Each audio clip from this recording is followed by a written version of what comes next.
In a quiet town where dreams often faded before they could bloom, one girl walked the school halls unnoticed. Her shoes were worn thin, her backpack stitched at the corners, and her gaze often fixed on the floor to avoid cruel stares. She didn't speak much, not because she had nothing to say but because no one ever really listened. Day after day she lived like a shadow among classmates who had more money, more friends, more confidence. But what they didn't know was that this quiet girl carried something extraordinary deep within her, something that would soon leave the entire room breathless. Hey there, and welcome to Swift Tale, the channel where we uncover stories that touch the heart and challenge the way we see the world. If you're here for the first time, go ahead and like, share, and subscribe, because if this story doesn't move you, nothing will. And while you're at it, let me ask you, have you ever judged someone before knowing their story? Have you ever written someone off because they seemed ordinary, only to be completely stunned by what they were capable of? Today we dive into a tale that begins with laughter, but not the good kind. It starts with a cruel joke. A group of students thought it would be hilarious to ask the quietest, poorest girl in school to sing in front of everyone. They expected awkwardness. They wanted humiliation. But what they got instead? A performance that would shake the very walls of that classroom and ripple far beyond it. When she opened her mouth and let her voice ring out, the mockery turned to awe. The smirks melted into stunned silence. And suddenly the invisible girl wasn't invisible anymore. But this story isn't just about a surprise talent. It's about what happens when courage meets opportunity, even if that opportunity starts as a setup. It's about the voices we ignore, the people we overlook, and the beauty we miss because we're too busy laughing at the ones who don't fit in. What would have happened if she hadn't stepped up that day? How many voices like hers are still hidden, still silent, still waiting for someone to listen? You see, in every school, every workplace, every community, there are Emmas. People who go unnoticed, whose value is unseen. And sometimes, it only takes one moment, one unexpected spotlight, to reveal a greatness that was there all along. This story is a reminder that talent isn't always polished, rich, or loud. Sometimes it's quiet. Sometimes it's wearing hand-me-downs. And sometimes, it's standing in front of a crowd, heart pounding, about to change everything. So, sit back, turn the volume up, and prepare yourself for a journey that starts with a whisper and ends with a roar. Because the girl you're about to meet wasn't supposed to succeed. She wasn't supposed to rise above the laughter. But when the music began, something miraculous happened. She found her voice. And in doing so, she silenced every doubt in the room. Before we dive in, take a moment to reflect. Who in your life might be quietly carrying something powerful? And how can we learn to see people, not for what they appear to be, but for what they truly are? Stick with us because this story is more than just a performance. It's a revelation. It's a transformation. And it's a tribute to every soul who ever dared to shine when the world expected them to fail. So don't forget, subscribe to Swift Tale where every story has a purpose and every voice gets heard. Like and share this video if you believe in the underdog. And drop a comment below if you've ever had a moment when the world finally saw who you truly were. Now let's begin the story of the girl they laughed at, until she sang. Emma lived in a neighborhood where dreams felt like luxuries and every sunrise meant one more day to survive, not thrive. Her home was a small, fading structure with peeling paint and a roof that moaned whenever the wind blew too hard. Inside things were tidy but bare. The furniture was old, and the walls bore cracks that mirrored the strain her little family carried. Her mother, once vibrant and joyful, now juggled 2 jobs just to keep the lights on.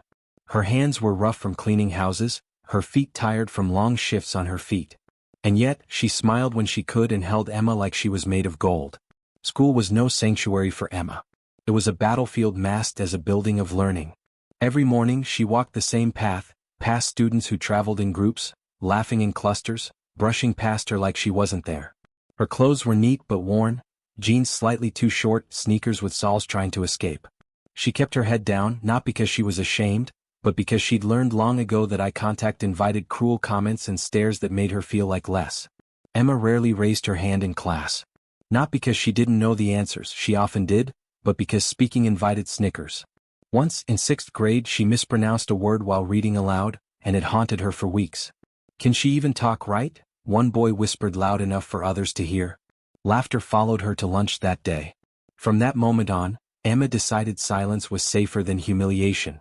She spent most lunch breaks alone, tucked into corners where she could eat her simple sandwich in peace.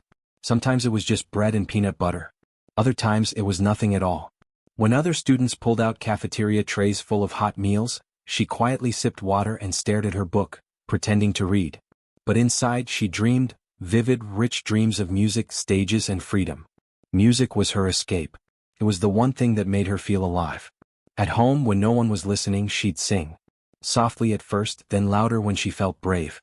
Her voice filled the small kitchen as she did dishes, hummed while folding clothes, or sang lullabies to her little brother when he cried.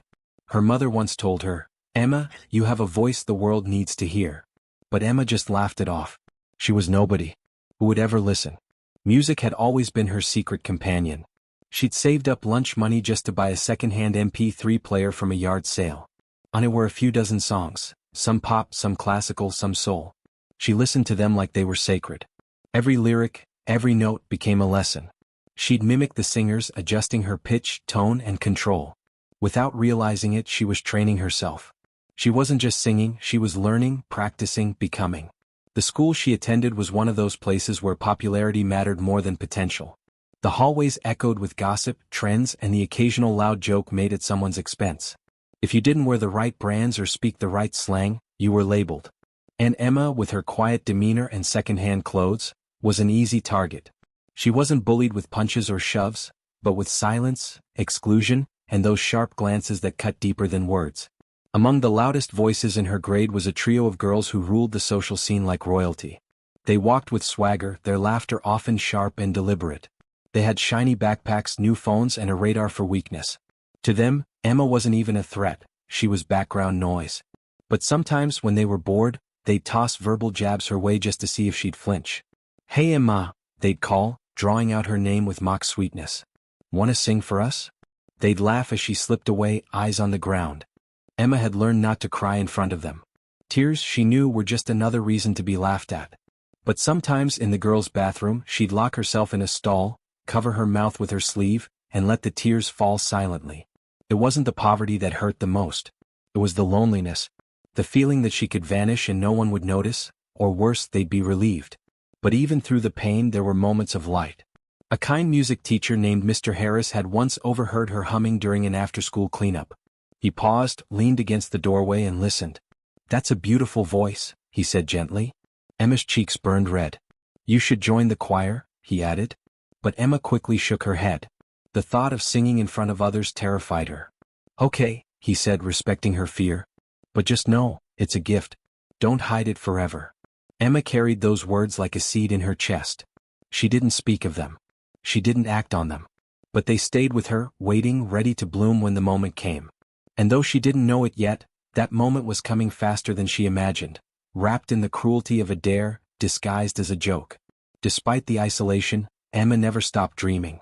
At night, she'd lay in bed, staring at the ceiling, imagining herself on a stage. No longer wearing hand-me-downs but a simple, elegant dress. A spotlight shining down. The crowd silent. Her heart pounding. And then she sings. In those dreams she didn't stutter. She didn't shake. She soared. What Emma didn't realize was that life had already been preparing her for that dream. Every cruel laugh had taught her resilience. Every ignored moment had taught her patience. Every time she sang alone she was growing. She wasn't just the poor girl with the quiet eyes. She was a storm in disguise. And the world was about to hear her thunder. It was a chilly Thursday morning when the announcement came. The school would be holding its annual talent showcase. The event was casual, hosted in the auditorium, and open to any student who wanted to perform. Most years, it was a parade of magic tricks, half-learned dance routines, and brave but shaky renditions of pop songs. Still, it was a chance to be seen even if just for a few minutes. For some, that spotlight was everything. Emma barely paid attention to the announcement. She knew better than to think such events were for girls like her. As the class buzzed with excitement, she quietly opened her textbook and pretended not to hear the hopeful whispers floating through the air. But not everyone ignored her. At the back of the classroom, sitting with perfect posture and a smirk that rarely left her lips, was Madison, the queen bee of the school, flanked by her two closest friends Kayla and Brooke. The trio watched Emma like hawks scanning for prey. Madison, always hunting for entertainment, leaned into her friends and whispered something that made them giggle. Their eyes sparkled with mischief. Emma could feel it though she didn't know why. She kept her eyes on the board but her stomach knotted. When lunch came, Emma found her usual spot behind the science wing, quiet, hidden, and away from the crowd. She unwrapped her sandwich, now slightly soggy, and took small bites while staring at the sky. The gray clouds overhead felt oddly comforting. That was when Kayla appeared, followed by Madison and Brooke. They didn't usually come this far out, so Emma's guard went up. She wiped her hands and stood, instinctively clutching her bag. "Hey Emma," Madison called, her voice syrupy and too sweet. "We were just talking about the talent show and, well, we all think you should totally sing in it." Emma blinked, caught off guard. "Me?" she asked quietly. Brooke nodded, barely containing her laugh. "Yeah, I mean, you're always so quiet. It'd be, like, amazing to hear your voice for once." Emma's heart pounded. Something about the offer felt wrong, but she couldn't quite place it. "I don't really sing in front of people," she replied, voice small. Madison stepped closer, her tone shifting ever so slightly. "Oh, come on, Emma. Don't be scared. It's just a fun event. And who knows, you might surprise us all." The words hung in the air like a challenge. Emma glanced at their faces, trying to read them. Were they serious? Did they really want to hear her? Deep down she knew the truth. This wasn't kindness, it was theater. A setup. A joke they were already laughing about. But something else stirred inside her, something unexpected. Maybe it was defiance. Maybe it was the echo of Mr. Harris's encouragement. Or maybe she was just tired of hiding. So, against every instinct screaming at her to walk away, Emma nodded. "Okay," she said. "I'll do it." The girls exchanged glances, clearly surprised. Madison's eyes narrowed for a fraction of a second before she smiled. "Awesome. Can't wait." The next few days passed like a blur. Emma didn't tell anyone, not her mother, not even her little brother. At night, she sang quietly into her pillow, rehearsing the same song over and over. An old classic her mother used to hum while washing dishes, one filled with soaring notes and raw emotion. She chose it not because it was flashy but because it meant something. Because it reminded her who she was beneath the silence. When the day arrived, the school buzzed with energy. The auditorium was packed. Students fidgeted in their seats, teachers lined the walls, and a few parents had even shown up. Performers were announced one by one. There were clumsy dance routines, magic tricks that didn't always land, and one surprisingly good stand-up routine. Laughter filled the space. Applause rolled like waves. Backstage, Emma stood alone. Her hands trembled. Her knees felt weak. But she kept whispering the lyrics to herself like a spell, grounding her. "You don't owe them anything," she told herself. "Just sing. For you." Then the moment came. And next, the MC called out, struggling to read the barely legible handwriting on the sign-up sheet. "We have Emma Collins singing, something." A ripple of confused murmurs spread through the crowd. Emma stepped onto the stage, her heart hammering against her ribs. She felt the lights hit her face, blinding and hot. Somewhere in the front row she heard a few snickers. A cough. Someone whispered, "Oh no, this is gonna be good," in the sarcastic tone that only teenagers have mastered. She gripped the microphone with both hands, drawing a shaky breath. For a second she considered turning around and running. Just bolting. It wasn't too late. But then she thought of her mother's calloused hands. Her little brother's sleepy eyes. Mr. Harris's quiet words. And suddenly she found her courage. The first note was soft. Fragile. Almost afraid. But then came the second. And the third. By the time she reached the chorus, the room had changed. The smirks vanished. The whispers ceased. Eyes widened. Jaws dropped. Her voice, rich, powerful, unshakably pure, cut through the air like a blade made of velvet. It wasn't just beautiful. It was haunting. Honest. Raw. As though the years of silence had finally erupted into something too big to contain. No one had ever heard anything like it. Even the teachers at the back stood straighter. Mr. Harris, near the side of the stage, covered his mouth with one hand, tears already forming. The students who had laughed at her days before now sat frozen, their expressions unreadable. Madison stared ahead, blinking rapidly, her fingers clenching the edge of her chair. When Emma hit the final note, it soared like a bird finally let free, full of sorrow and hope and every emotion in between. She held it steady, let it linger, then let it go. Silence. For one full, eternal second, the auditorium remained completely still. Not even a whisper dared to rise. Then, an eruption. Applause thundered through the room. Cheering. Whistling. A standing ovation led by Mr. Harris, followed by teachers and then, shockingly, by students. Even those who had mocked her stood, hands clapping in disbelief. Emma blinked, overwhelmed. Her cheeks flushed. She hadn't expected this. She hadn't expected anything. Backstage, as she stepped into the wings, someone grabbed her hand. It was Kayla. Her face was pale. "Emma," she whispered. You're amazing. Emma didn't respond. She just gave a small, knowing smile and walked past her, the crowd still cheering behind. That moment changed everything. From that day forward, Emma wasn't invisible. Students who never acknowledged her began saying hello in the halls. Teachers complimented her not just on her voice but her courage. Even Madison, who tried to pretend like she wasn't shaken, couldn't hide the way her eyes darted when Emma walked by. Because for once she hadn't been in control of the show. Emma had been the star. Not by design, not by trend, but by truth. And in the end, what started as a cruel joke turned into something far more powerful, a revelation. That sometimes the quietest voice carries the loudest truth. That hidden talents, once revealed, can shatter every expectation. And that the ones we laugh at today might be the ones we cheer for tomorrow. The echoes of applause still rang in Emma's ears days after the performance. What had started as a prank had turned into the moment that changed her life. On Monday morning, when she stepped onto the school grounds, everything felt different. Gone were the whispers of mockery, the giggles behind her back. In their place were stares, not of ridicule but awe, respect, curiosity. Students she barely knew now called out her name. Emma. That was amazing, one said. Another girl asked if she could sit with her at lunch. Even the most popular boys, who had never spoken to her before, nodded in admiration. She wasn't used to this attention. Part of her was still waiting for the punchline, the trap door beneath her feet. But it didn't come. For once the kindness was real. That afternoon she walked into choir practice, not as the shy girl who stayed in the back, but as someone everyone was watching. Mr. Harris greeted her with a smile so wide it looked like it might split his face in half. Emma, he said, I've been teaching for 20 years. I've heard hundreds of students sing. But what you did, it was something special. He didn't say it like a teacher trying to encourage a student.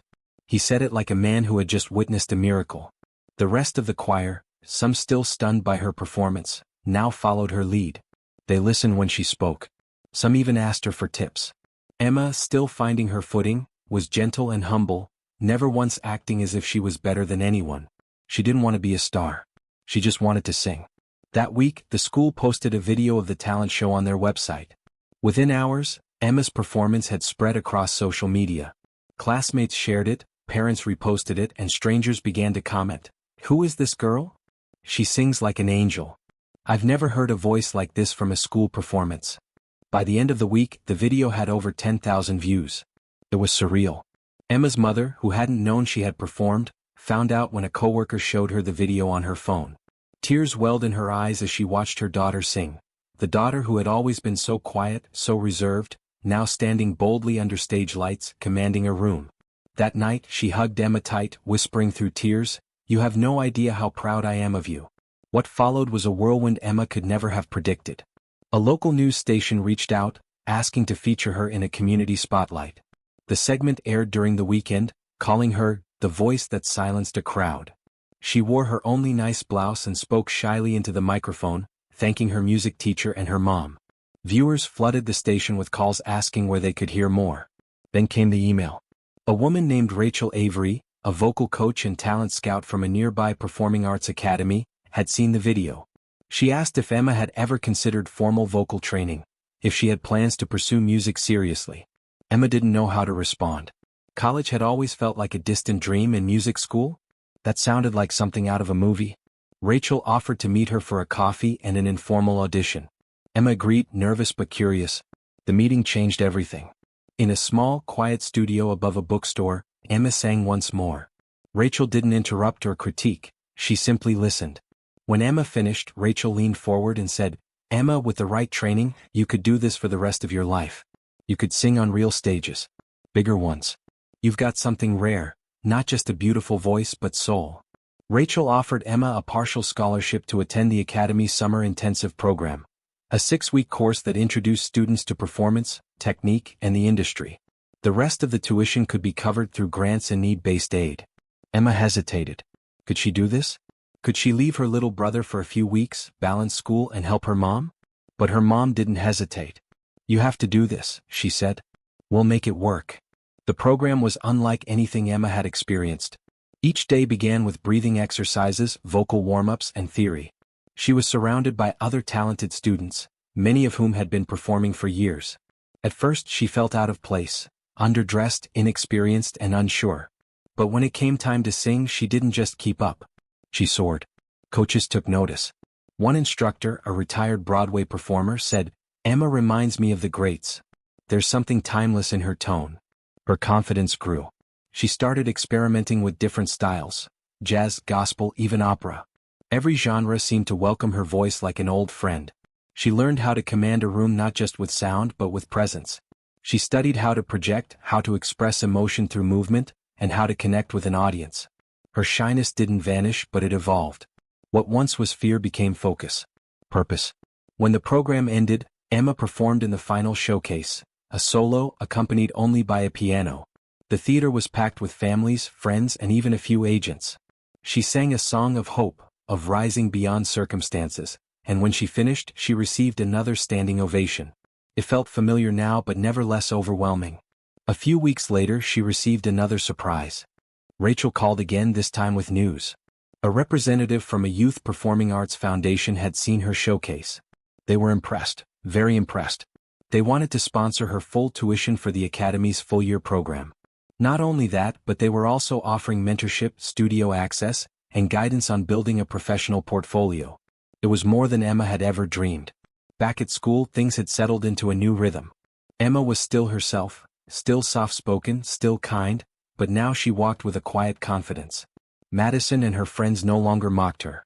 In fact, they barely made eye contact. Their power over her had evaporated. Emma hadn't gotten revenge. She hadn't shouted, gloated, or even addressed them directly.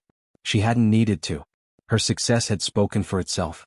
Mr. Harris, who had once gently nudged her toward courage, now beamed with pride every time he saw her. "Remember," he told her once after class, "greatness doesn't always arrive loudly. Sometimes, it slips in through the cracks, quiet and unassuming, until it shakes the world." Emma would never forget those words. As her senior year approached, college applications became a real possibility. With Rachel's help, she prepared recordings and personal statements. She applied to several prestigious music programs, something she would have never dared a year earlier. And then, as if her journey needed one final twist, the original prank video resurfaced. Not just the performance, but the footage of Madison and her friends suggesting she sing in the first place.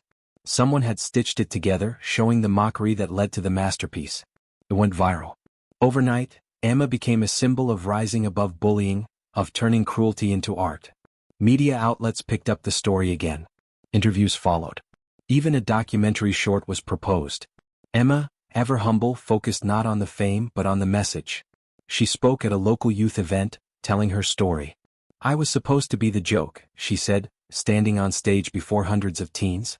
"But I didn't let their laughter define me. I let my voice do that instead." The crowd listened, spellbound, just like they had in that auditorium so many months ago. Because Emma wasn't just the girl with the golden voice anymore. She was a symbol of resilience, of grace under pressure, of discovering strength in unexpected places. And all of it started with one cruel dare, and one fearless choice to sing anyway. Years later, people would still talk about the girl who was meant to be humiliated but ended up leaving everyone speechless. Emma didn't just survive that moment, she transformed it. What could have been a cruel memory became a life-defining triumph. She didn't seek revenge. She didn't crumble. She simply sang. Her story traveled far beyond her small town. Music teachers in other schools began showing clips of her performance to students, teaching them about bravery, talent, and grace. Parents used her journey as an example of perseverance in the face of bullying. And for young dreamers watching online, kids who felt invisible, mocked, or doubted, Emma's voice wasn't just beautiful. It was hope.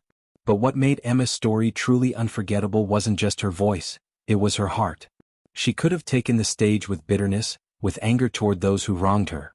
Instead, she walked into the spotlight with kindness and courage. And in doing so, she showed the world what real power looks like. Not loud, not cruel, but steady, humble, and pure. She once stood on that stage trembling, thinking no one would care about her song.